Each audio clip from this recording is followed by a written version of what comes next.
Hello everyone, it's Simon here and it's Monday the 16th of January. Just updating you on how things look towards this weekend. Been a question mark really over the last few days as to how things develop. Models seeing things slightly differently. The problem is that slight difference actually is going to translate to a big difference in temperature and potential weather conditions.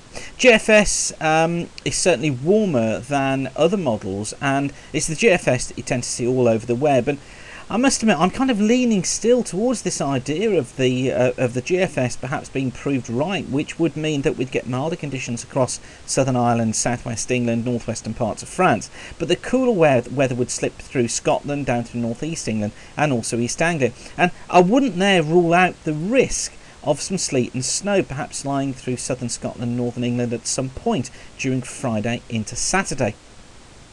Let me just show you, this is the GFS model. This is the one that you see all over the internet. It's the one that's freely available, so most websites use this.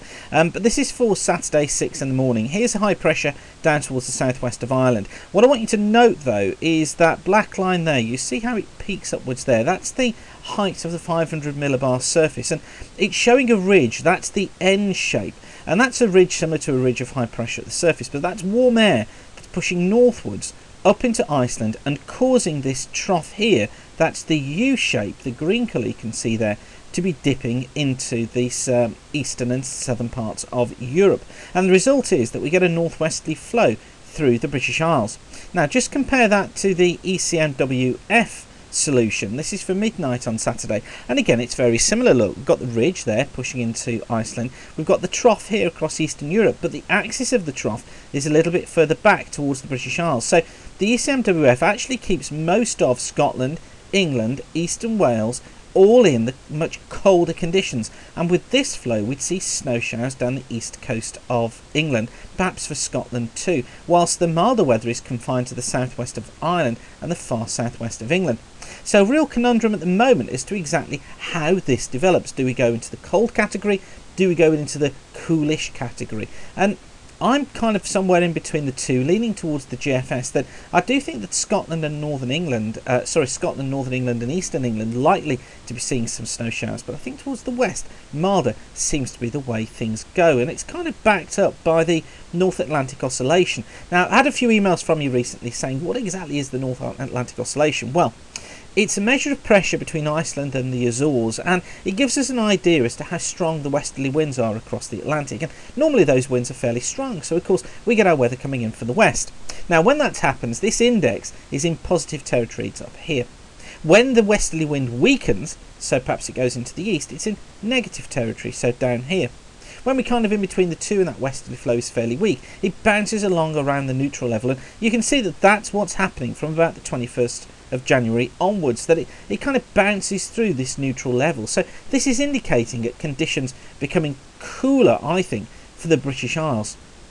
The Arctic Oscillation also shows us how strong the winds are rotating around the Arctic Circle. Once they become weak, once they go into negative territory, that means that cold air can slip south off the pole. And notice that we're just into negative territory with the Arctic Oscillation. So cold air is coming off the pole from about the 21st of January. It's able to get southwards and trickle its way further south. And this is why I've been saying that I thought weather would be turning cooler in the second half of January. That looks to be certainly the case. Now, something else I wanted to look at is the CFS model. The CFS is the long-range version really of the GFS model, but it's run over very many different runs. Now remember, this is just a model, so it can go wrong, and it does vary quite widely day to day sometimes, but recently it's been fairly consistent. Now what I'm showing you here are the temperature anomalies for the next couple of weeks. So this is week 1, so running from 16th of January, so that's running from today through to yes, it is from today, isn't it? Yeah, from today through to the 22nd of January. And notice we're in the greener colours look across the British Isles, so seeing temperatures below normal during this week. So that's quite a good starting point, because it's got the forecast for this week probably correct.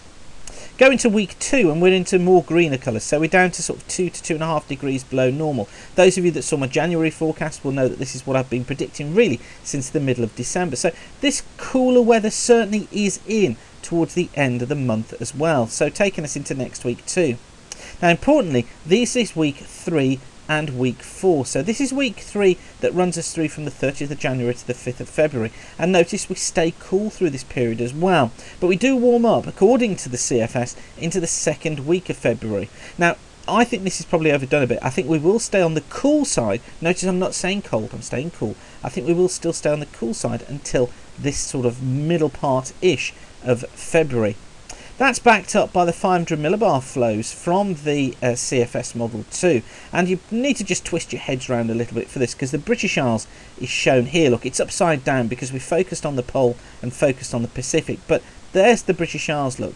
And this is the anomaly of the 500 millibar flow, and the red colours mean that the flow is above normal heights. So this would associate with high pressure. So this is high pressure out to the west of the British Isles at the moment, lower pressure out to the east associated with this trough during this week.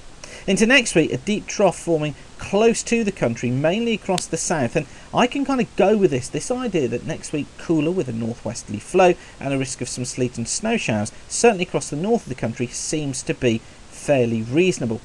And then into the second half of this forecast period, so running from the 30th of January to the 5th of February, notice how that trough is still there. Look through the British Isles, but it's a weaker feature, so again a cooler week. But then it's building the high out towards the west of the country again during this period, the 6th to the 12th of February. And with high pressure in here, this is trying to bring westerly winds back in, so make conditions nearer normal. I don't think that's going to happen. I think this will be more of a northwesterly flow, so it will probably stay cool and frosty during this period. I think what we're into now, folks, really is our period of winter proper. I think this is as wintry as it's likely to get. Yep, famous last words, I know, but I think this is it really for winter 2011-2012.